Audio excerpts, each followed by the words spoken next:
Today, we're taking a look at the Osborne family spectacle of dancing lights at Disney's Hollywood Studios. No, not those Osbornes. Sharon!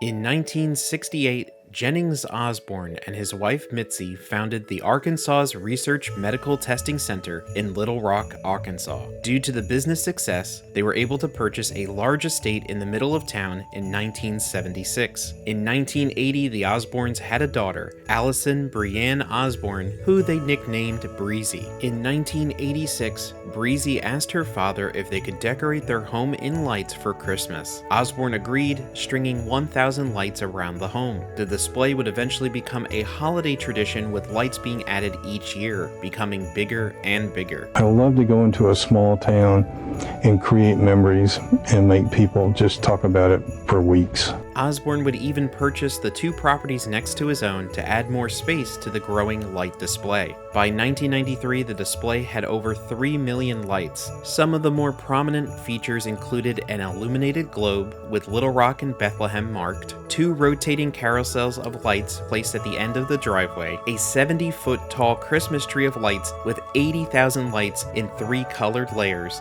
and also a canopy of 30,000 red lights over a section of the driveway. Osborne would even stand outside and hand out candy canes to the visitors of the display. The lights were extremely popular in both Arkansas and around the world, as news crews would often visit to film the display. Since the house was located on one of the busiest streets in Little Rock, it eventually caused severe traffic issues and many neighbor complaints. The display would be lit for 35 days during the Christmas season, from sunset to about midnight every day. 6 neighbors would eventually file a lawsuit against Osborne, saying traffic congestion made trips to the store take 2 hours, and they feared that emergency vehicles could not get down the street if needed. Osborne responded by adding 3 million more lights and hiring off-duty policemen to assist the neighbors if they wanted to leave their homes. I received enough letters saying that I have no class.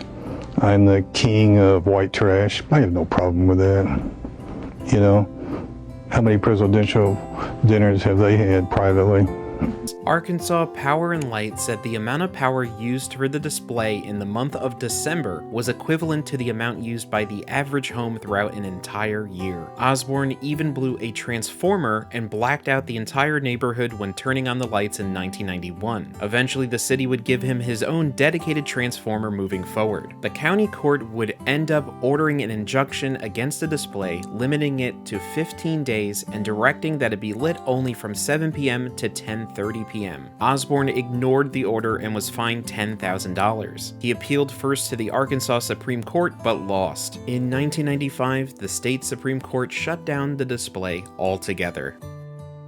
The story of the light display court case brought national attention, including offers from several cities to host the display. Walt Disney World project director John Phelan contacted Osborne's attorney about moving the display to Orlando and eventually discussed the potential with Osborne himself. Osborne was intrigued by the offer, but thought Disney wanted to place the display on a random residential street in Orlando. Phelan actually offered for the display to be placed within the residential street section of the then Disney MGM Studios backlot. Being a fan of Walt Disney World and realizing where the display would go, Osborne accepted Disney's offer. In 1995, the display would be set up on Residential Street as the Osborne family spectacle of lights, becoming an immediate success. Disney didn't pay the Osborne family for the lights, but did give them a room at the Grand Floridian for 1 week each year. The Residential Street section of Disney MGM Studios would be visited on the studio backlot tour. However, when the Christmas display was in place, the tram tours would stop before sunset, allowing guests to walk among the display. Initially, the display was purely the original lights from the Osborne estate, but in subsequent years, the display was augmented to its eventual size of over 5 million lights. When cast members were taking the lights out of the initial shipment on November 4th of 1995, they found a purple Halloween cat mixed with the Christmas lights. Rather than discard the cat, they decided to hide the cat among the Christmas lights on display. This would become a game for frequent guests returning for the display each year. The first display would open at Disney MGM Studios on November 24th, 1995. The display was made up of over 10 miles of rope lighting connected by another 30 miles of extension cords. The extension cords and lights were held together by 2 million ties. It would take 20,000 man-hours to install the display each holiday season, starting in September. The lights were turned on at dusk each night, starting in mid-November and running to the first week of January. Overall, it required 800,000 watts of electricity. In 2004, the park began construction on a new area for its upcoming Lights Motor Action Extreme Stunt Show, set to open in 2005. Part of the construction included the demolition of Residential Street, thus requiring a move of the display to a different spot. The solution was to move it to another part of the park, the New York Street Set, an area that would eventually become known as the Streets of America. As part of the move, the studios added a new artificial snow effect to the display, made up of 33 snow machines that used 100 gallons of fluid per evening. In 2005, Sylvania became the presenting sponsor of the lights, as part of its parent company Siemens' long-term sponsor deal with the Walt Disney Company. For 2006, the park added over 1,500 dimmer relay circuits and control switches to the display to enable the lights to dim on and off electronically. The relays were choreographed to a musical score, thus changing the name of the event to the Osborne Family Spectacle of Dancing Lights. In 2011, the display had a major overhaul. All of the lights were swapped out for LEDs, including the rope lights. Jennings Osborne would pass away on July 27,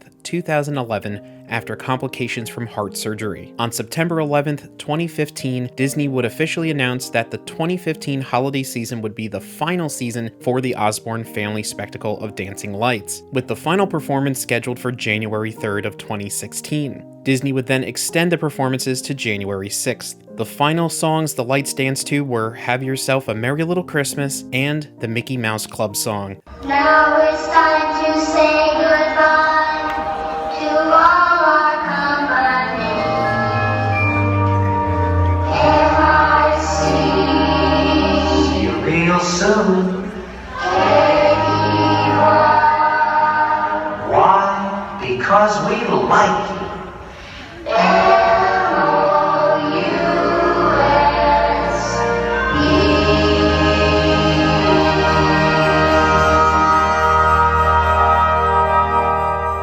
The Osborne Lights hold a special place for myself and my family. It was a yearly tradition to go down to Walt Disney World the week of Thanksgiving. We would head over to the now Hollywood Studios, go to the Writer's Stop to grab a cup of hot chocolate, and then walk down the streets of America to sit and watch the lights. We would stay there most of the night, sometimes even to park close. In 2016, my at-the-time girlfriend, now wife, and I had the pleasure of being there for the final performances. It was her first and last time experiencing the lights, but it was still a very special memory we hold until today. The area once occupied by the Streets of America now became Star Wars Galaxy's Edge in 2019, and a piece of Toy Story Land. Each time we travel down to Orlando, we still talk about the lights. Thank you so much for joining us on this journey into the Osborne Family Spectacle of Dancing Lights. If you enjoyed this video, please leave a like, subscribe to our channel, and let us know in the comments below any other topics you would like us to discuss. Thank you so much, and happy holidays!